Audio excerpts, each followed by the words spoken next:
এপিসোডের শুরু হয় এবং আমরা এখন মেরিকাকে দেখতে পাই যে আজকে বেশ অনেক বেশি নার্ভাস হয়ে আছে, কারণ আমাদের প্রিয় কুনন আসতে চলেছে তার সাথে তাদের বাড়িতে ডিনার করতে। তার দাসীও তাকে শান্ত করানোর চেষ্টা করছিল। তখনই সেখানে কিছু সেবক এসে তাদের জানায় যে কুনন এসে গেছে। তাই এই বিষয়ে সেই দাসীও মেরিকাকে জানাতে যাচ্ছিল, কিন্তু এখন সে দেখে যে মেরিকা তো এখন বেশ শান্তভাবে আচরণ করছে। সেও এখন জিজ্ঞেস করে যে কি হলো। তখন এখন সেই দাসী বলে যে কুনন এসে গেছে। এটা শুনতেই মেরিকা এখন দৌড়ে চলে যায়। এটা দেখে সবাই অবাক হয়ে যায়।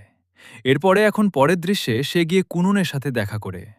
আর কুনন তো এখন প্রতিবারের মতো আবার ফ্লার্ট করতে শুরু করে। সে বলে যে আজকে চাঁদটা বেশ সুন্দর। আমি তো দেখতে পাই না, কিন্তু আমি আশা করি যে এটা সত্যি হোক। ভাই, কিরকম মজার কথা বলে এই কুনন। সে মেরিকাকে বলে যে গতবার স্কুলে আমি একজন প্রিন্সেস হয়েছিলাম, কিন্তু আজকে আপনি প্রিন্সেস? আমার হাত ধরুন। এটা শুনে মেরিকাও লজ্জা পেয়ে যায় এবং এখন সেও তার হাত উঁচু করে। সেখানেই তখন সেই দাসীও এসে পড়ে। সেও এখন কুননকে দেখে বলে যে ও, তাহলে এই হলো সেই কুনন।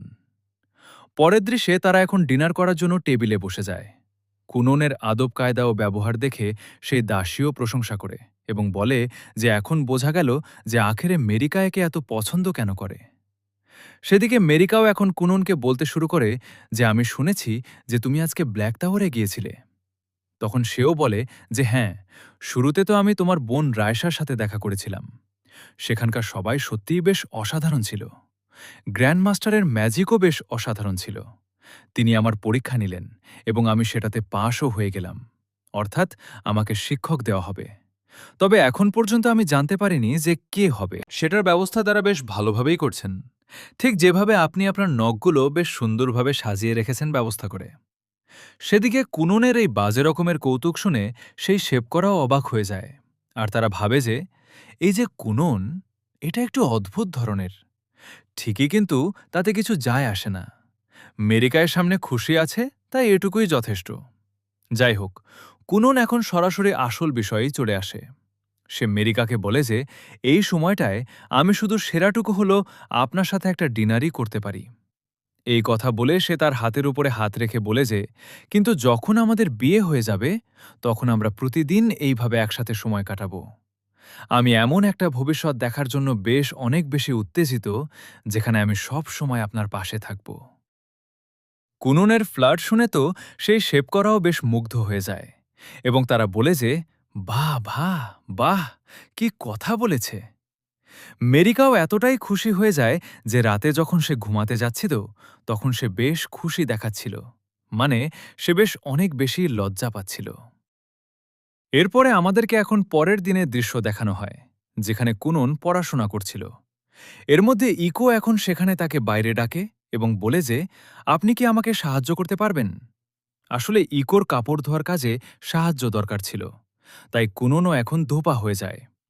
আমার মানে হল, আকুয়া রোবো নামের একটি বিশেষ বানান ব্যবহার করে, যার ফলে সে সেই কাপড়গুলোর উপরে এমন কিছু বাবল তৈরি করে দেয় যার ফলে ময়লা বেশ সহজেই সেগুলোর উপর থেকে বেরিয়ে যাবে। এরপরে ইকো সেই কাপড়গুলো ভালোভাবে ধুয়ে শুকিয়ে দেয়। কুননও তার সাথে বসে থাকে এবং জিজ্ঞেস করে যে গ্র্যান্ডমাস্টারের পক্ষ থেকে কি কোনো চিঠি এসেছে।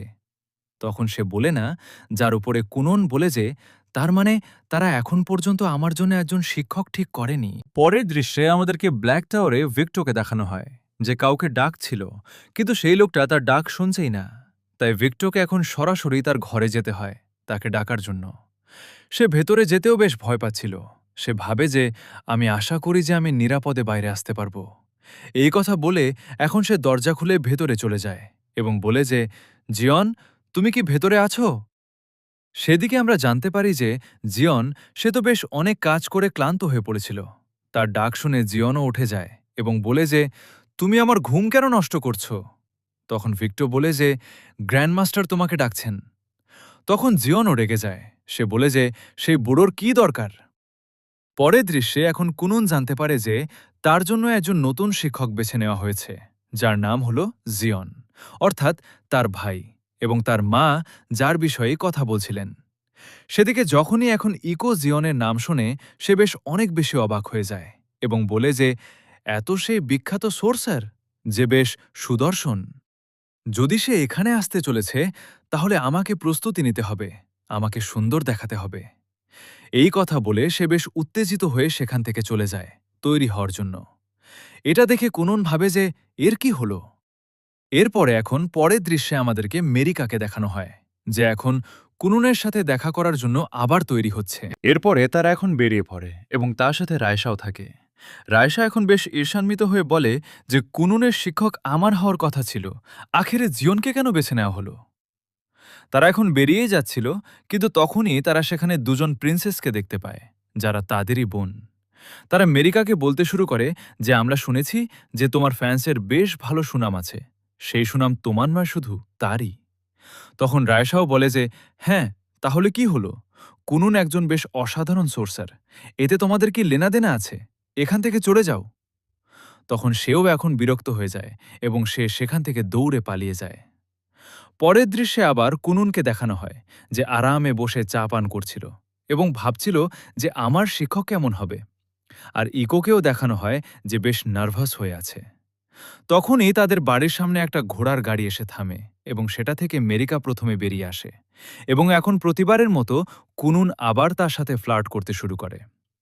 কুনুন এতটাই বেশি কথা বলছিল যে এটা দেখে জিওন এখন বিরক্ত হয়ে যায় এবং এখন সেও নিচে নামে। তার নামতেই মতেই কুনুন বুঝে যায় যে এটাই জিওন। কুনুন এখন এটা অনায়াসে অনুভব করতে পারছে যে জিওনের যে ম্যাজিক পাওয়ার সেটা কতটা বেশি ঘন, একদম মধুর মতো। সে এখন বলতে শুরু করে যে এর ম্যাজিক পাওয়ার তো একদম গ্র্যান্ড মাস্টারের চেয়েও বেশি উচ্চস্তরের। আমি একে আমার শিক্ষক বানিয়ে এর কাছ থেকে সবকিছু শিখতে চাই। কুনুন এখন নিজের পরিচয় দিয়ে তাকে বলে যে আমি কি আপনাকে মধুর শিক্ষক বলে ডাকতে পারি। তখন জিওন বলে যে হ্যাঁ, পাগল্য নাকি, আমাকে মাস্টার জিওন বলে ডাকো। আর এই কথাটা মনোযোগ দিয়ে শোনো, তোমার মতো ছোট বাচ্চা আমার একদম পছন্দ নয়। আমি নিজে থেকে তোমার শিক্ষক হতে চাইনি, আমাকে তো জোর করা হচ্ছে। গ্র্যান্ডমাস্টার বলেছিলেন যে একটা বেশ আগ্রহজনক বাচ্চা আছে যার সাথে আমি দেখা করব, তাই আমি এখানে এসেছি। তখনই দারিও সেখানে এসে বলে যে আমিও এখানে এসেছি প্রিন্সেসকে এবং জিওনের দেখাশোনা করার জন্য, অর্থাৎ তাদেরকে পাহারা দেওয়ার জন্য। কুনুনও এখন বলে যে মাস্টার জিওন, আপনি বেশ অসাধারণ একজন সোর্সার হয়ে গেছেন, তাই না? মাফ করবেন, আমার কুল শব্দের মানে জানা নেই, কিন্তু আপনি বেশ অসাধারণ। এটা শুনে জিওনও এখন বলে যে তুমি তো বেশ অদ্ভুত। পরের দৃশ্যে তারা এখন গিয়ে বসে যায়, যেখানে কুনুন তো এখন আবার মেরিকার সাথে ফ্লার্ট করতে শুরু করে দেয়। তাদের এই কথাবার্তা শুনে জিওনও বোর হয়ে যায়। সে তাদেরকে বলে যে ফ্লার্ট করা বন্ধ করো, আমার সাথে ম্যাজিকের বিষয়ে মজার কথাবার্তা করো। তোমার কি কম্পাউন্ড স্পেদের বিষয়ে জানা আছে, তাই না? তখন কুনুনও বলে যে হ্যাঁ, আমার জানা আছে যে যে স্পেলগুলো সেগুলো ম্যাজিক সার্কেল থেকে বেরিয়ে আসে, যেগুলোকে আমরা আমাদের ম্যাজিক পাওয়ার দিয়ে তৈরি করি। সেদিকে যে কম্পাউন্ড স্পেল, সেটা তৈরি করা হয় বিভাজন ও পুনর্বিন্যাস করে ম্যাজিক সার্কেলকে।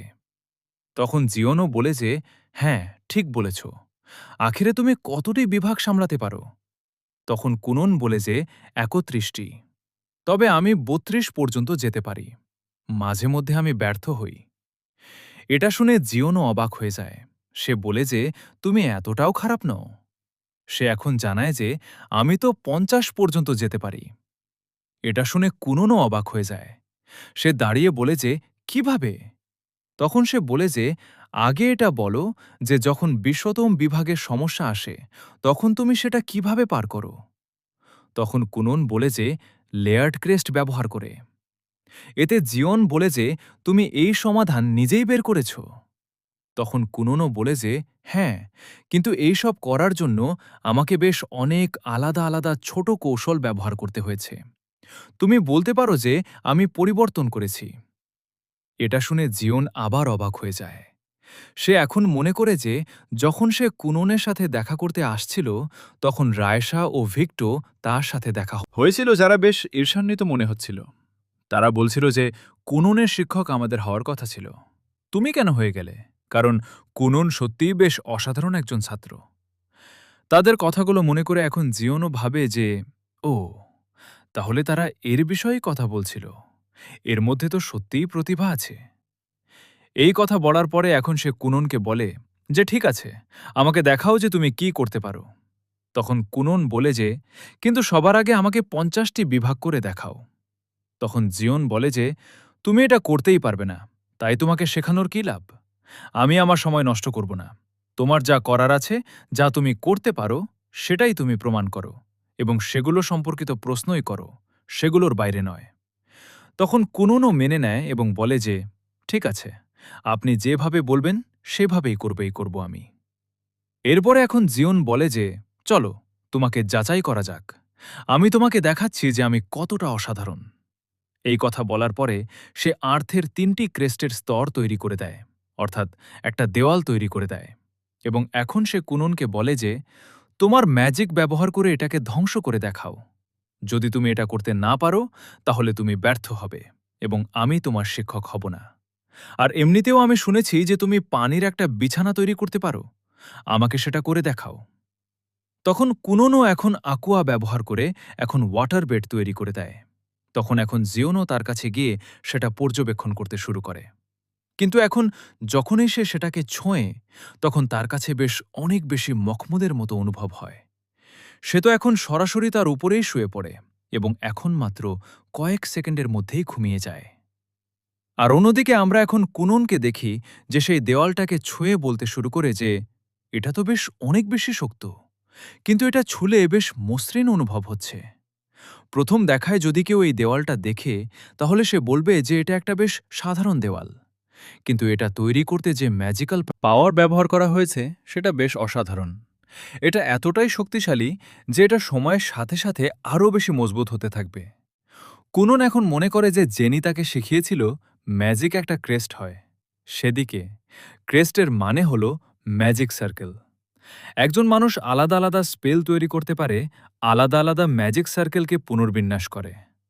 আর যে পুনর্বিন্যাসিত ম্যাজিক্যাল সার্কেলগুলো, সেগুলোই প্রতিটি স্পেলের ভিত্তি তৈরি করে। সেদিকে যে কম্পাউন্ড ম্যাজিক, সেটা দেখায় যে মূল ম্যাজিক সার্কেলটি কতবার বিভাজিত বা পুনর্নির্মিত হয়েছে, এবং এটাই ম্যাজিকের একটা মূল সারমর্ম। এই সংখ্যাটাই দেখায় যে ম্যাজিকের মাত্রা কী এবং তার পরিবর্তন কী। কুননের বুঝে যায় যে জিওন সে কম্পাউন্ড ম্যাজিক ব্যবহার করে এই দেওয়ালটা বানিয়েছে, সেটাও 40টি বিভাগ দিয়ে। সেদিকে এই দেওয়ালটা ধ্বংস না করে কুনন তো এখন আরামে গিয়ে মেরিকার সাথে চা পান করতে শুরু করে। মেরিকা বলে যে, তুমি কি নিশ্চিত যে তোমার এখানে বসা উচিত? যার উপরে কুনন বলে যে, হ্যাঁ, যখন মাস্টার জিওন উঠবেন, তখন আমি এই দেওয়ালটা আরামে ধ্বংস করে দেব। পরের দৃশ্যে আমরা এখন দেখি যে পুরো 2 ঘন্টা পরে গিয়ে জিওনের ঘুম ভাঙে। সেও এখন কুননকে বসে থাকতে দেখে বলে যে, তুমি তো বেশ আরামদায়ক মনে হচ্ছ। তুমি কি চেষ্টা না করেই হাল ছেড়ে দিয়েছ? তখন কুনন বলে যে, না, আমি তো শুধু আপনার উঠার অপেক্ষা করছিলাম। এই কথা বলে এখন সে আকুয়া রোবো ব্যবহার করে, যার ফলে এখন সেই দেওয়ালের উপরে সেই একই ফেনা তৈরি হতে শুরু করে। এটা দেখে ইকো অবাক হয়ে যায় এবং বলে যে, কুনন তো এটা কাপড় ধোয়ার জন্য ব্যবহার করেছিল। তখন এখন কুননও বলে যে, হ্যাঁ, এবং কারণ হল যে এই দেওয়ালটা মাটি দিয়ে তৈরি। তাই যদি এটা তার সক্ষমতার বাইরে পানি শুষে নিত, তাহলে এটা আরও শক্ত হয়ে যেত। এটা শুনে এখন জিওনও বেশ মুগ্ধ হয়। সে বলে যে, হ্যাঁ, তুমি একদম ঠিক বলেছ। এই কারণে তুমি এই আকুয়া রোবো ব্যবহার করেছ। কিন্তু কেন? তোমার বিশেষত্ব তো আকুয়া হওয়ার কথা, তাই না? তখন কুনন বলে যে, হ্যাঁ, কিন্তু আমার মনে হয়েছিল যে এটা করাটা বেশ সহজ হবে, তাই আমি এটাই করেছি। সেদিকে আমরা এখন দেখি যে সেই দেওয়ালটা তো এখন সত্যিই মিলিয়ে যেতে শুরু করে।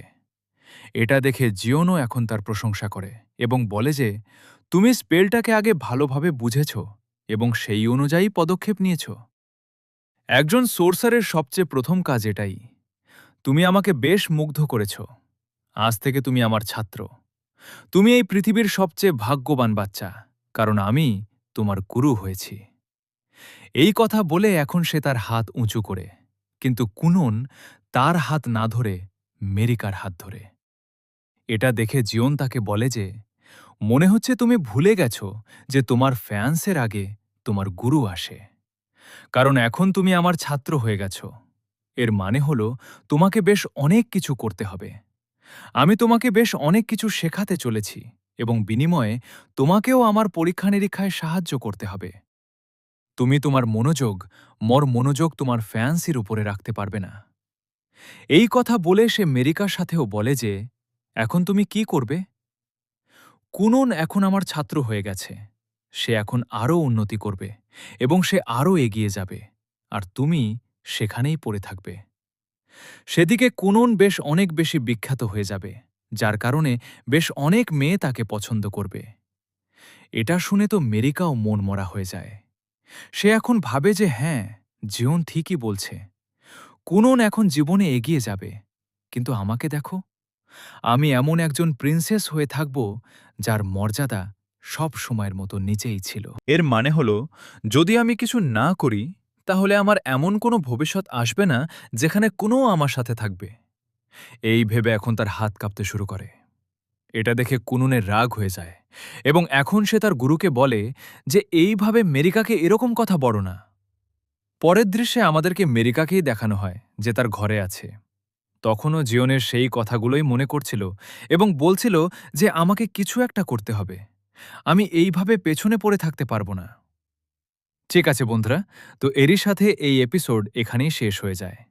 আর এই প্রসঙ্গে বন্ধুরা, সাবস্ক্রাইব করার জন্য অনেক অনেক ধন্যবাদ। তাই বন্ধু, মনের গভীর থেকে কৃতজ্ঞতা জানাই। আমাদের এখানেই থেমে যাওয়া চলবে না। তাই এখন থেকেই এই চ্যানেলটা সাবস্ক্রাইব করে নাও, যাতে তোমরাও সাবস্ক্রাইবারের অংশ হয়ে যাও। তো বন্ধুরা, এতটা সমর্থন করার জন্য মনের গভীর থেকে অনেক অনেক কৃতজ্ঞতা। আমি এইভাবেই ভিডিও নিয়ে আসতে থাকব এবং তোমাদের বিনোদন দিতে থাকব। আজকের জন্য আমরা এটুকুই রাখব। দেখার জন্য অনেক অনেক ধন্যবাদ।